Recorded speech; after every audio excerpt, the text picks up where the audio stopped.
অসমৰ বাবে সুখবৰ পেপাৰ লগতে 4বিধ সামগ্ৰীলৈ জিআই টেগ যোৰহাটত প্ৰতিক্ৰিয়া প্ৰকাশ লোকবাদ্য শিল্পী পাৰ্থপ্ৰতিম নেওগৰ সোমবাৰে দিনৰ প্ৰায় 3:30 প্ৰতিক্ৰিয়া ব্যক্ত কৰিছে লোকবাদ্য শিল্পীগৰাকীয়ে অসমৰ বাবে সুখবৰ 4বিধ সামগ্ৰীলৈ জিআই টেগ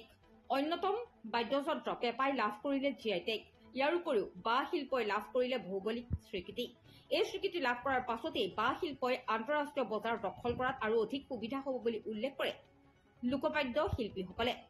লোকবাদ্য শিল্পী যোৰহাটৰ পাৰ্থপ্ৰতিম নেওগৰ মন্তব্য জিআই টেগ লাভ কৰাৰ পাছতেই লোকবাদ্যৰ প্ৰতি অধিক আগ্ৰহী হ'ব নৱপ্ৰজন্ম নমস্কাৰ পৰম্পৰাগত লোকবাদ্য পেপাই আচলতে আমাৰ সাংস্কৃতিক ঐতিহ্যক প্ৰতিফলিত কৰে আৰু আজি ভৌগোলিক সূচাংক লাভ কৰিছে এই সন্ধিখনত আচলতে লোকশিল্পী হিচাপে পেপা বাদ্যবিধ নিৰ্মাণৰ আঁৰত আচলতে মই ৰাতি দিন কষ্ট কৰি থাকোঁ এই কষ্টৰ আঁৰত যিহেতু বহুখিনি শ্ৰম নিয়োজিত হৈ থাকে আজি সেই শ্ৰমে এক প্ৰকাৰৰ ক'বলৈ গ'লে সুখ আৰু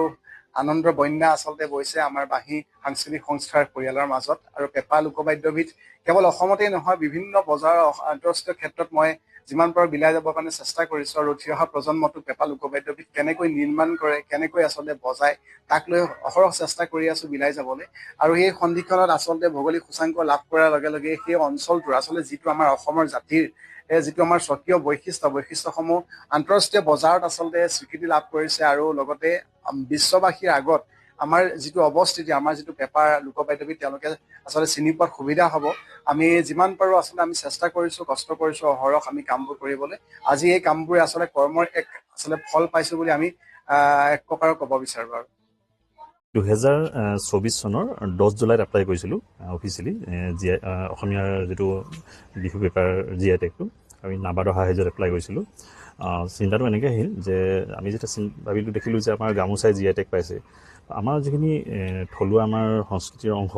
সেই বস্তুবোৰ আমি স্বত্বটো অসমীয়া ৰাইজৰ হাতত মানে আমি ৰখাটো প্ৰয়োজনীয় হৈ পৰিছে তাৰ কাৰণে কোনোবা নহয় কোনোবা প্ৰয়াস কৰিবই লাগিব তো আমাৰ বিহু পেপাৰটো তেনেকুৱা এটা আমাৰ সম্পদ জাতিটোৰ সম্পদ তো এই সম্পদটো আমি যাতে আমি সুৰক্ষিত কৰিব পাৰোঁ তাৰ কাৰণে কিবা এটা কৰিব পাৰি নেকি এনেকৈ চিন্তা কৰোঁতে আমাৰ জিআই টেগৰ কথাটো মনলৈ আহিল আৰু তেনেকৈ আমি আগবাঢ়িলোঁ আমাৰ অনুষ্ঠানটোৰ নাম হৈছে ওম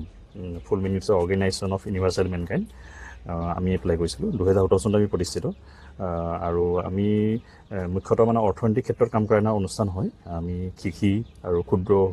উদ্যোগৰ উন্নতিৰ কাৰণে আমি কাম কৰোঁ এই কথাটো মই একচুৱেলি আজি ৰাতিপুৱাহে গম পালোঁ যে আমাৰ বিহু যেতিয়া এটা দীঘলীয়া প্ৰয়াস প্ৰায় 2 বছৰীয়া এটা প্ৰয়াসৰ অন্তত যেতিয়া আমি সফল হ'লোঁ আমি অত্যন্ত সুখী এতিয়া ইয়াৰ ফলত আমাৰ এনেকৈ উপকৃত হ'ব আমাৰ ধৰি লওক যিবোৰ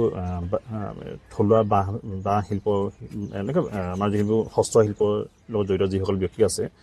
তেওঁলোকে আমাৰ বিহু পেপাৰ বিভিন্ন ধৰি লওক ডেকৰেটিভ প্ৰডাক্ট বনায় বিহু পেপাৰৰ লগত জড়িত যিবোৰ মানে ধৰি লওক ডিজাইনিং বস্তু বনায় তেওঁলোকে বিদেশলৈ এক্সপৰ্ট কৰিব পাৰিব আমাৰ সেই প্ৰডাক্টবোৰে তেতিয়া মানে